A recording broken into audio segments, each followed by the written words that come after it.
l'image et l'impact du début de carrière de chacun. Kylian Mbappé, quand il commence, c'est l'enfant modèle, c'est l'enfant parfait. Même toi, Noah, t'aurais kiffé avoir un enfant comme ça. C'est vrai. Fort au foot, intelligent, professionnel, une vision bien encadrée. Tout était parfait. Des journalistes qui avaient 30 ans de bouteille, ils l'interviewaient et il les mettait KO. Il les esquivait trop bien. C'était parfait. Il gagne la Coupe du Monde, Mbappé. Il fait quoi? Il va se coucher à 21h. Parce qu'il est sérieux, il a un objectif. Je parle des débuts. Je parle bien des débuts. Je sais où il veut en venir. Je sais pas où tu vas en venir. Pendant ce temps-là, Lamine Yamal, il gagne l'Euro. Qu'est-ce qu'il fait après le match? Il prépare une soirée avec des naines. Et il a 18 ans. Direct. 18-19, c'est pareil. Noah, c'est quoi la différence? Les gars. Il prépare. Ah, donc à 18 ans, tu faisais des soirées avec des naines? Qui disait? J'ai pas dit non, frère. Non, mais mon gars, il y a une différence d'image et d'impact entre les deux. Le projet Mbappé, c'est un projet mondial. Je suis désolé. Personne rêverait d'avoir un fils comme Yamal, à part Russell Hard. Il y a que lui, il est dans son délire. Non, vous pensez qu'à l'argent. Moi, je pense à l'image. Les gars, non, mais attends, je vais poser. Tu préfères avoir un fils comme Mbappé ou comme Yamal? Au début. Il y a 10 ans d'écart aussi. Dernier point. Quand Mbappé vient à ses débuts, il y a encore le Mesball. Il y a encore CR7 dans le game. Quand Yamal il vient, il est dans un Barça pauvre qui le met titulaire indiscutable, sans concurrence sur le banc, et dans un football pauvre où il y a quoi? Il y a 5 joueurs à tout casser qui sont très forts. Mbappé, quand il vient, il s'impose parmi Neymar, Messi, CR7, tout là-haut. Je m'arrête là. Ok. Hello, merci. Fresco, tu veux répondre? Ouais. Let's go. Déjà, maintenant, moi, je vais rentrer dans les trophées individuels, parce que c'est le plus important aussi. C'est 2 trophées Copa, Lamine Yamal 2024 et 2025, et le Golden Boy 2024. Et ces 3 trophées individuels, ils sont mérités. 17 ans, il termine 8e au Ballon d'Or. Et à 18 ans, il termine 2e. Donc déjà, là... Ce que Kylian Mbappé n'a pas fait. Ouais, il a pas fait ça. Il a jamais Mais je viens de donner l'argument. Non, mais c'est pas le même football. Oui, non. Non, tranquille, il a raison. Non, il joue dessus. Il a raison, c'est son angle d'attaque, il a raison. Et quand il débute au Barça, le Barça, ils sont mal. Ils ont vécu 2 ans d'Europa League avant. Ils ont fait éliminer par Francfort et Manchester United. Ensuite... C'est très grave. Très grave. Et ensuite, pour moi, il a réussi à faire remonter le Barça avec Hansi Flick à eux deux seuls. Hansi Flick, pour moi, ça reste mon avis. Lui, Pedri. Lui, il y a Pedri aussi, il a été... On va pouvoir poursuivre. Ouais. Partie 2, toujours sur le même sujet. Et là, c'est moi qui me colle à la tâche face à Ryan. Ryan vs Chris. Ok, les gars, donc là, ça va être le deuxième passage des débuts de Yamal face au début de Mbappé. On va accueillir Ryan, si tu peux te présenter un peu. Ouais, bien sûr. Moi, je m'appelle Ryan, je viens de Cergy dans le 95. Ouais. Et là, je suis venu pour défendre Mbappé. Hein. Ça va pas te plaire, Noah, mais moi, je viens pour défendre Mbappé. Non, mais c'est Comment Mbappé, ça va pas me plaire. Il inverse les rôles. Il veut se mettre dans des sauces. Contre moi, là, je vais me mettre dans des sauces. Non, ça me plaît. Mais sur les débuts, il a la vie opposée. Et il a le droit. Il va donner son avis. Au moins, il est objectif. C'est pas ça. parce que c'est son gars que... Voilà, exactement. Et du coup, aujourd'hui, tu vas défendre Mbappé. Et Chris, tu vas défendre Yamal. À la, si tu Barça. à la surprise générale. Exactement. Moi qui préfère Mbappé, là, je vais défendre Yamal. En tout cas, sur les débuts, je vais défendre Yamal. Ok.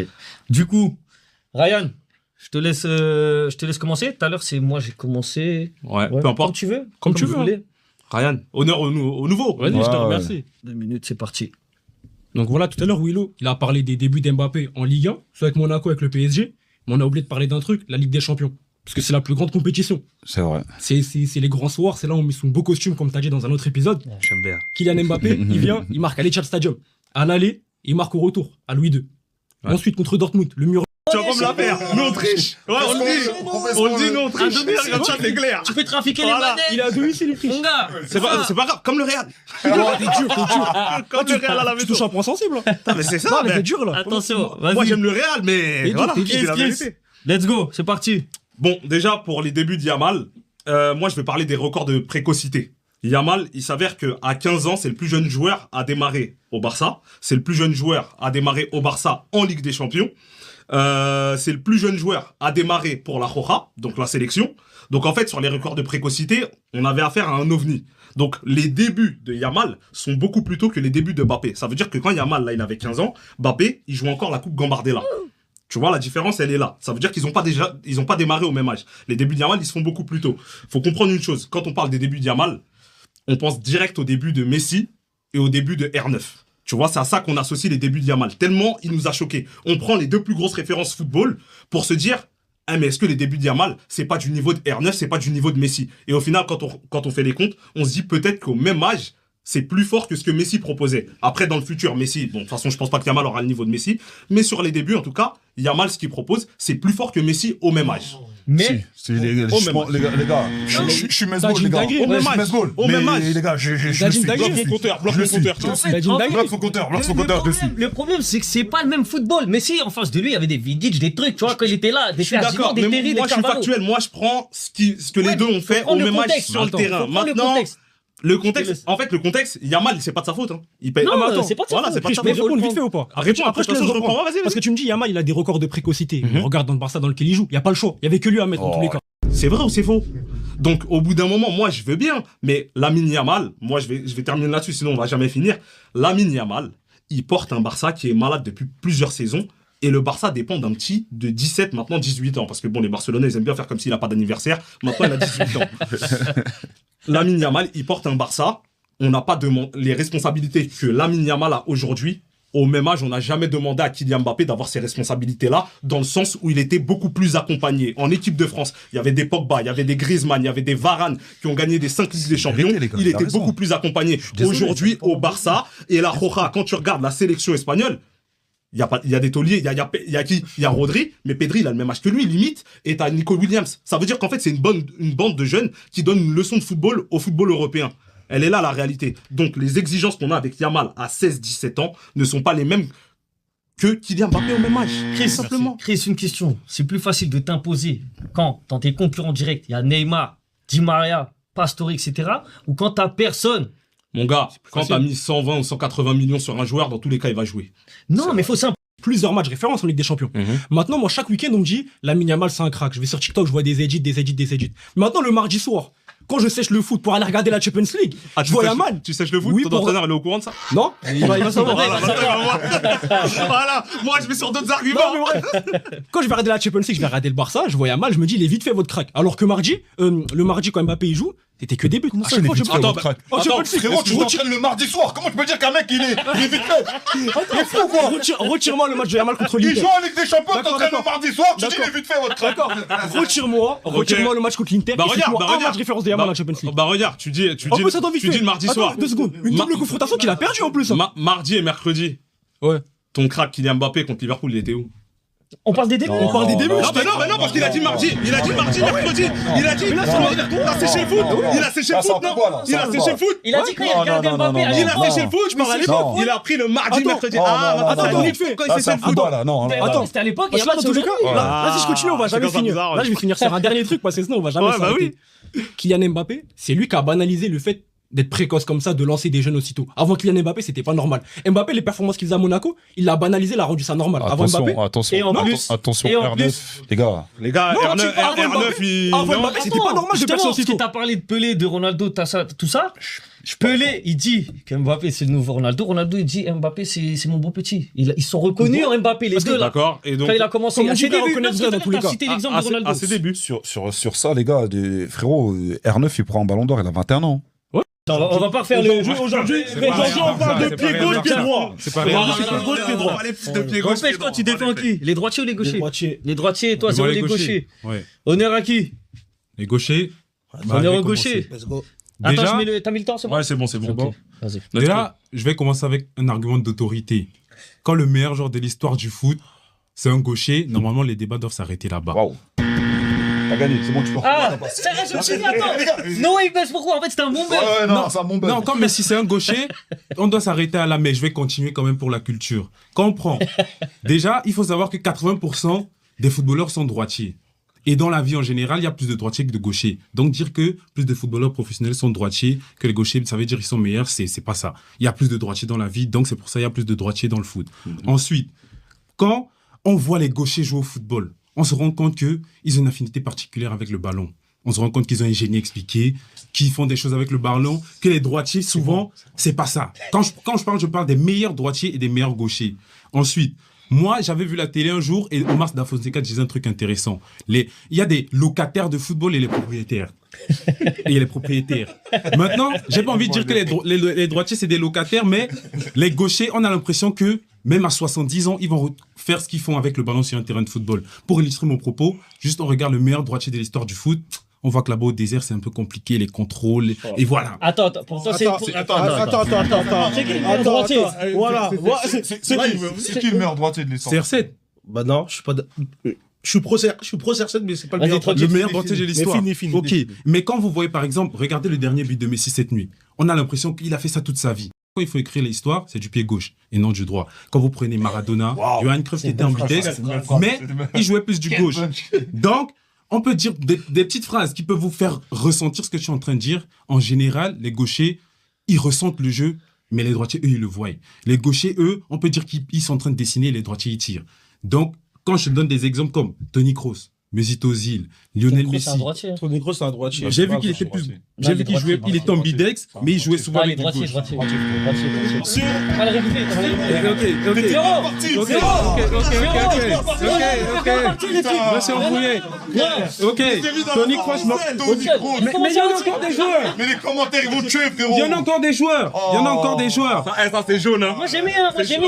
Il y en a encore des joueurs. Jaune orangé. Quand tu prends Di Maria, la carrière qu'il a, et d'ailleurs Di Maria beaucoup sous-côté, tu vois sa carrière, c'est une carrière de rêve. Lionel Messi, le GOAT bien évidemment, Maradona, Gareth Bale, lui, si gauche peut continuer jusqu'à demain, mais en C'est général... un droitier. J'ai pris ça. J'ai vu qu'il était ambidextre. J'ai vu qu'il était ambidextre. Et qu'il jouait souvent du gauche. Non. Tu m'as envie d'un bout, je veux bien. J'ai oublié Robin. Robin, non, peuple de Robin de Mohamed Salah. Zéro. Ousmane Je vais Dembélé dans finir. l'idée. Je vais finir. Willow, consultation de la VAR. Je vais finir. C'est l'arbitre. Ah, c'est mort. Time, t'auras le droit de réponse de 30 secondes. Ok. Rampé. T'étais tellement bien Voilà, parti. il était trop bien parti, Des poèmes, tout ça. J'allais même pas donner d'exemple. Aïe, Fallait rester sur les hauts. zéro. En fait, Rampage, on est parti. Toto. Toi, t'es team droitier. Ouais. C'est parti. En fait, le problème, c'est que j'ai reconnu que Messi. T'as que dit, mais pour moi, l'exception ne privilégie pas la règle. C'est ça le problème. Quand tu m'as dit Cristiano Ronaldo, je sais pourquoi tu as dit Cristiano Ronaldo. Pourquoi tu ne parles pas de Neymar, Iniesta, Zinedine Zidane, Yazid? Tu l'as cassé la main. Je me suis pas. Tu vois? C'est comme si. Pourquoi tu me parles pas de ces joueurs-là? C'était Ronaldinho, s'il te plaît. Ronaldinho. Non, j'allais en venir. Ah, merci. R9. Tu vois? Tous ces joueurs-là.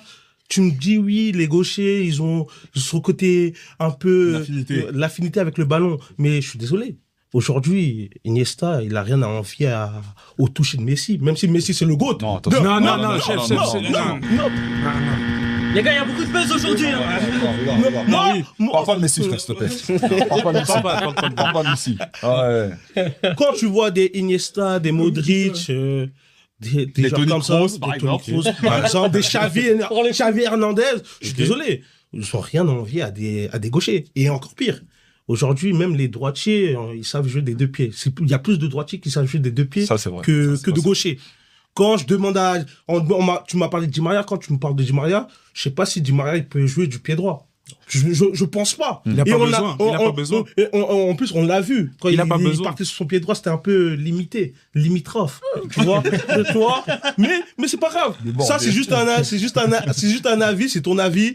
Mais moi, je trouve que il y a pas photo, hein. On prend les top 10 des meilleurs joueurs de l'histoire du temps. Certes, c'est vrai, il y a plus de droitiers que de gauchers. Mais il n'y a pas photo. Les joueurs qu'on peut te citer en tant que droitier, mais il n'y a même pas photo. Il n'y a pas photo. Pour toi, en gros, dans les gauchers, il n'y a que Messi. Moi, j'en ai marre un peu de cette légende urbaine qui consiste à dire que les gauchers sont beaux, ils sont propres, ils sont élégants, ils touchent pas la pelouse quand ils jouent. Moi, j'en ai ras-le-bol parce que quand vous prenez, en fait, les gauchers, c'est des galères à passer dans des équipes. Ils jouent que latéral gauche ou ailier droit ou peut-être de temps en temps 10. Sinon, ils ne peuvent pas s'adapter. On m'a sorti le chiffre de 80% de droitiers. Oui, c'est vrai, mais ça veut aussi dire qu'il y a plus de concurrence pour arriver au haut niveau et que c'est plus compliqué d'être un droitier et arriver professionnel que d'être gaucher. Aujourd'hui, je suis gaucher, j'ai aucun pied droit. Pourquoi ils ont pas de pied droit? Parce qu'ils ont pas à le travailler. Ils ont pas à travailler leur pied droit. On a besoin de gaucher dans les équipes. Latéral gauche, ailier droit.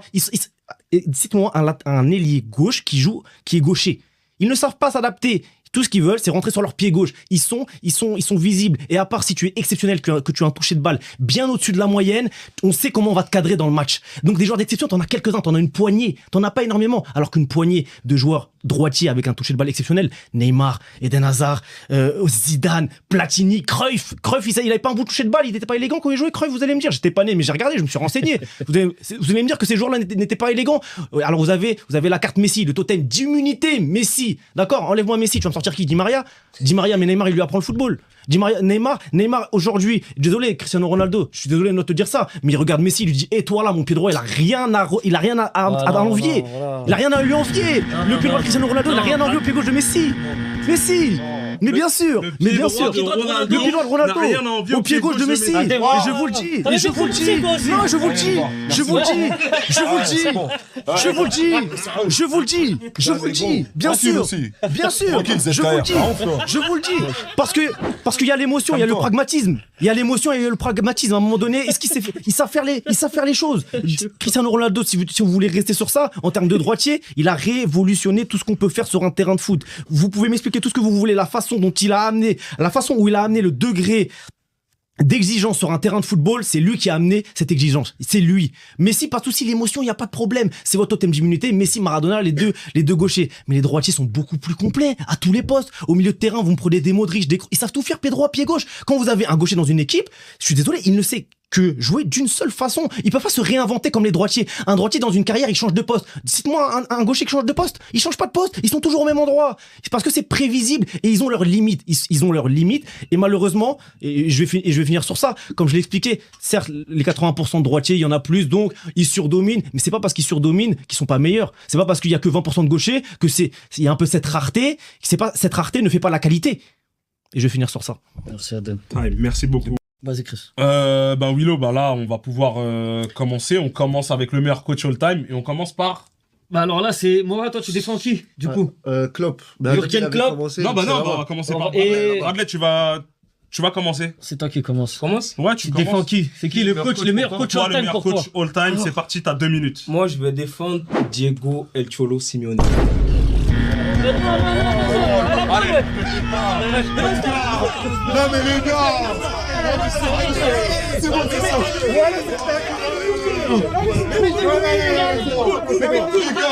C'est bon. Excellent.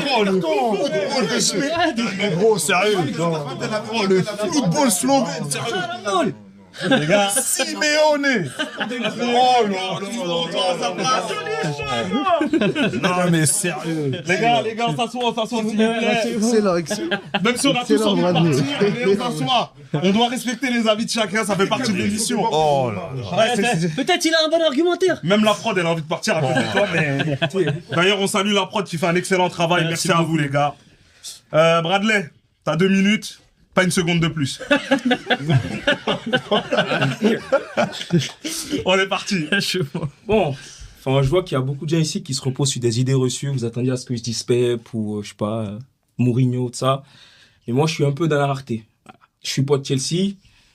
J'ai fait un petit aparté, mais on a tabassé plein d'équipes dans leur prime. Le Barça, le PSG, tout ce que vous voulez. Donc voilà, nous, on est un peu différents. Donc ça vous choque pas, T'aimes les les choses différentes. Donc maintenant, je vais parler d'El Cholo. Là, je vais vous dire un truc, les gars. Écoutez-moi très très bien.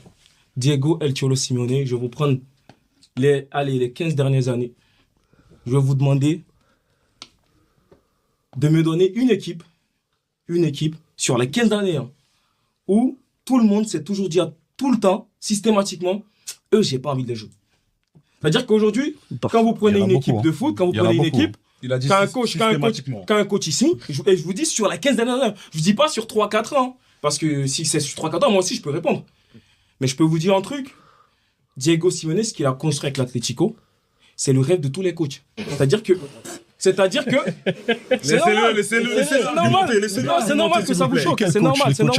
Parce que encore une fois, quand un coach ici, ils disent tout le temps, on a envie de bâtir une équipe que personne n'a envie d'affronter.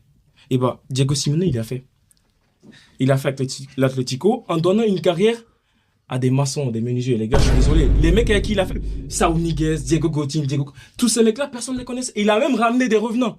David Villa, Luis Suarez, il gagne Liga avec Luis Suarez. Et je vous dis, les gars, depuis 2013, c'est 13 qualifications d'affilée en Ligue des Champions. Enfin, depuis 13 ans. Super. Et à son niveau, il n'y a aucun coach qui l'a fait. Surtout, quand vous prenez le championnat d'Espagne, pourquoi il n'y a pas de rivalité en Espagne? Il y a Real Barça, Ensuite, toutes les autres équipes, là, tous les outsiders, Séville, Malaga, ces mecs-là, il y en a qui s'est vraiment imposé comme l'Atlético. Et je vais finir en disant un truc. Pour moi, peut-être l'autre équipe que j'aurais mis dans cette catégorie, par rapport à la durée, c'est peut-être le Barça de Pep parce que ça dure 4 ans. Je vais finir sur ça. C'est peut-être le Barça de Pep parce que ça dure 4 ans. Et vous savez ce qu'il a fait? Ça, il a fait quoi, El Cholo? Il s'est assuré que ça soit que l'Atlético. Parce que, en fait, le déclin du Barça, c'est l'Atlético. Le déclin du Barça en Europe, 2014. Mais 2015, il prend la Ligue des Champions. 2014, il prend la Liga face au Barça. Mais il prend la... Les remontadas du Barça, tout le monde se rappelle du 4-0 face à Liverpool, le 3-0 contre la Roma, le 3-0 contre la Juve. Mais les gars, avant ça, en 2016, la première vraie remontada qu'a subi le Barça en Ligue des Champions, c'était qui? Mais ils en ont aussi mis une après au PSG. En 2016, les gars. En 2016, face au Barça, Luis Suarez Prime. Là, tu me parles de titres. Il a pris combien de titres? Alors, frère, il a pris combien de titres? Il a fait 2 titres. 13 participations en Ligue des Champions. Combien de Ligue des Champions? Champions League, il a fait une finale. Combien de Ligue des Champions? Une finale, t'as vu l'équipe qu'il avait? T'as vu le parcours qu'il fait? Et alors? Et la finale, Là, on a parlé de Félix, 126 millions. La finale, la Mafia Pérez. On la connaît, la Mafia Pérez. On a vu la finale. Il en a fait combien des finales? La finale, la Mafia Pérez, 2016. Il en a fait 3, Jürgen Klopp. Le but en jeu de Ramos. Vous allez pas réécrire l'histoire. C'est un corner. Il n'y a pas d'enjeu, c'est un corner. L'ouverture du score. C'est un corner. L'ouverture du score, il était en jeu. Mais c'est un corner. Lui, il parle de l'ouverture du score. Les actions. Il y a eu 2 finales. On parle de la deuxième finale. Voilà. On parle de la deuxième Il y en a une, il y finale. avait hors-jeu, il y en a une, il y a la première, et la première, vous vous rappelez bien. C'était qui la Vous vous première? rappelez bien. Ramos, c'est la c'était avec le Real Madrid. Et encore une fois, c'est ce que je vous dis. C'est ça le fond de mon argumentaire.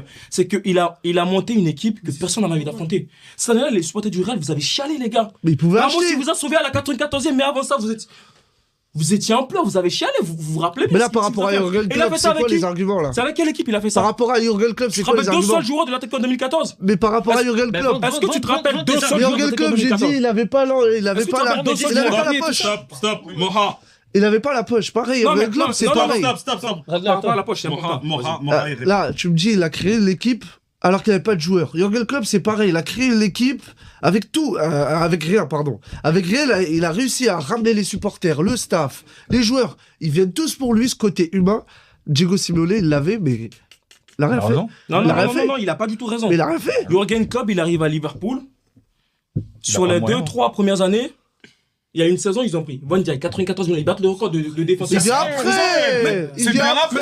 Mais il a construit derrière. Mais ça veut dire quoi? Ça veut dire quoi? Ça veut dire quoi? Après, c'est en quelle année? Mais c'est en quelle année?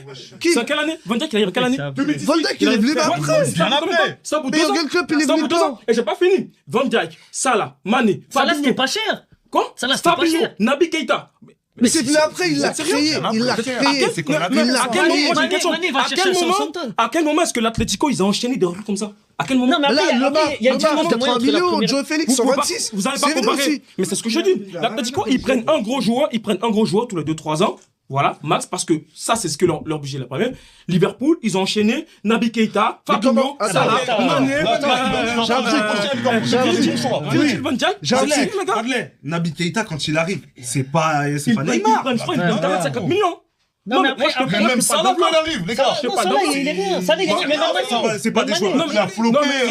Sadio Mané, il a mais je te parle Est-ce qu'il a besoin Je d'acheter? te parle d'être en mesure de mettre des enveloppes. Est-ce qu'il a Non, besoin mais après, il y a d'acheter une juste pour différence, dégager le Ils allaient ballon? se cacher là. il y a une différence entre la Première Ligue et la Liga niveau financier. Il n'y a pas de problème. C'est une réalité. Mais à un moment donné, l'Atlético, en Espagne, ils sont plus puissants que plein de clubs espagnols. Merci. D'accord, Oui, là. Ils sont Grâce à qui? troisième, ils sont Grâce à troisième. qui? En 2011, ils étaient au trou, hein. Il y avait. Tu fous? Attends. Mais faux de quoi? Pas Ligue, non, Va voir, Ligue, pas Ligue. Merci. je te parle en 2011. Aïe. Il gagne, non, il gagne l'Europa League en 2012, juste après la signature de Diego El Cholo Simeone. Et cette Ouais, année-là, Chris, il se qualifie pas pour la Ligue des Champions. Va revoir tes chiffres. Il gagne en 2012, J'ai un truc, juste Chris. Stop. Simeone ici, en décembre 2012. Radley, on va couper gagne ton micro. avec Simone. Radley, je vais couper ton micro et Merci, tu vas parce prendre que un rouge. j'arrive pas à parler, j'arrive pas à parler. Moha, par Putain. Fini, Moi, il te reste 30 Moi, je secondes. vais finir juste sur ça. m'avait fatigué. Comment il joue? Est-ce qu'il a besoin d'acheter des gros joueurs? Comment il joue? Bien sûr. Qui? Pourquoi il n'aurait pas besoin d'acheter des gros joueurs? 6 Ça défenseurs, veut dire 4 milieux. Ça veut dire quoi? Comment il joue? Mais Ça comment veut il dire joue quoi, ça, son comment jeu? Comment il avec joue? ses moyens. Mais encore heureux. Mais comment il joue? Regarde, comment mais il lui, joue? il pose Il une fait que de question. défendre. Il fait que de défendre, dégager le ballon, contre-attaque. Défendre, dégager le ballon, contre-attaque. Il va en finale de Ligue des Champions avec ça? Oui, bah, chacun son jeu. Chacun son jeu. Mais là, tu me parles de Mais poche. bien sûr, quand t'as des maigres moyens comme ça, Des Mais mecs, c'est pas des mecs, mais arrête. Troisième, oui. Mais attendez, mais vous avez oublié Troisième de Liga. Troisième de Liga. Vous avez oublié l'équipe de Bradley, arrête pas. Donnez-moi un joueur de l'Atlético de cette époque. Bradley, Rouge. Excellent.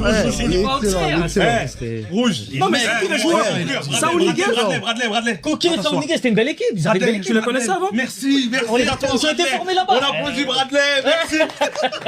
Sinon, il va pas finir. Au final, moi, t'as même pas mis en avant Klopp. Mais bon, c'est pas grave. Attends, mais Il y avait tellement de choses à dire. regarde, tellement Bradley, il y avait trop de choses à dire. Moi, je te laisse te réinstaller. Ouais. Tellement Bradley l'écoute pas. Moi, je comprends un point de son raisonnement. À Bradley. À Bradley. Oui. C'est le pragmatisme. Ça veut dire que si tu prends le pragmatisme, par exemple, tu peux le prendre pour Mourinho. T'aimes pas sa manière de jouer, tu parles du pragmatisme, ça fait gagner. La différence, par exemple, entre un Mourinho et un Cholo Simeone, Bradley, le souci, c'est quoi? C'est que Simeone, il utilise le pragmatisme, mais au final, il gagne pas. Pour rien gagner. Ça veut dire que tu joues de cette manière-là. De Liga. De Liga en combien de temps? En 20 ans? Ouais, mais avec l'Atlético, hein. Et alors? Avec un Barça en perte de vitesse, avec un Barça en perte de vitesse. Ah, mais ils prennent des Europa League. Grâce à qui Il y a le Real et le Barça. C'est à cause de qui ils sont pas de vitesse. Time, les gars, merci beaucoup, merci Mora, merci Bradley, sinon on va pas s'en sortir. Merci à vous les gars. Ça va être à toi, tu vas présenter ton coach all time. Ouais. Et face à toi, il y a Rampage qui va revenir. Ok, let's go. Rampage, du coup, tu t'es déjà présenté. Ouais. On va te laisser commencer. Et tu vas présenter ton coach. Ok. All time, selon toi. T'as 2 minutes. Ok. On est bon? Bah, selon moi, c'est simple, je vais pas faire longtemps. Tout à l'heure, on a fait longtemps que je suis un peu fatigué. En question de beau jeu, je veux dire, on peut dire Pep, mais pour moi, celui-là qui réunit les victoires, les victoires collectives et le beau jeu, bah, des Bosquets. Toi, tu prends Dante Vicente des Bosquets, je suis obligé. Vicente De Bosque, meilleur coach all time. Meilleur coach all Laisse, time. non, laisse. Et tu sais pourquoi? Tranquille. Et tu sais pourquoi? Et tu sais On va pourquoi? Et tu sais pourquoi? Pourquoi je suis venu? Rampage. Bah, je suis désolé. Le coach, il a entraîné le Real de Madrid.